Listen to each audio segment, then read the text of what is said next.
Hello, ఇంకా ఏం అనుకోలేదు సార్.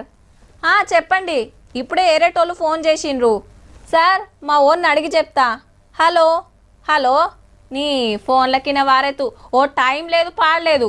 పొద్దుగాల షురువు చేస్తే రాత్రి దాకా ఆడు చదువుడేందో వీళ్ళు ఫోన్లు చేసుడేందో. ఇగో గిట్లనే పరేషాన్ కావచ్చురు పోరల తల్లిదండ్రులు. పై చదువులకు ఏడికి పోవాలి, ఏం తీసుకోవాలనో తెలియకాలు తికబకైతుంటే నడుమిట్ల గీళ్లతోటి పెద్ద పరేషాన్ ఉన్నదబ్బా. పోరల పాస్ ఫెయిల్ తెలిసిందో లేదో అమ్మ నాయనల ఫోన్లు మోత మోగుతున్నాయి అబ్బా.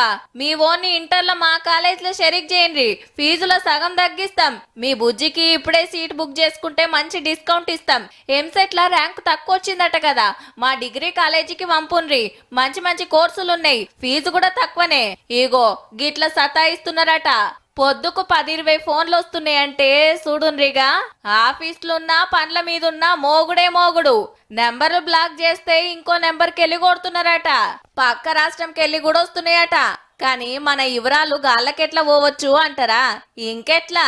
మీ పిల్లల్ని చదివించే బడోళ్ళు కాలేజోళ్ళే ఇస్తున్నారు. కాదు కాదు, అమ్ముకుంటున్నారు. స్టూడెంట్లు తల్లిదండ్రుల పేర్లు, ఊర్లు, ఫోన్ నెంబర్లు మొత్తం గుండగుత్త కింద బేరం పెట్టి లక్షలు కమాయిస్తున్నారట. మళ్ళా చదువుల కోసం పిల్లల్ని బడిలను కాలేజీలను షరీక్ చేసేటప్పుడు అమ్మా నాయనల వివరాలు తీసుకుంటారు ఎవరైనా.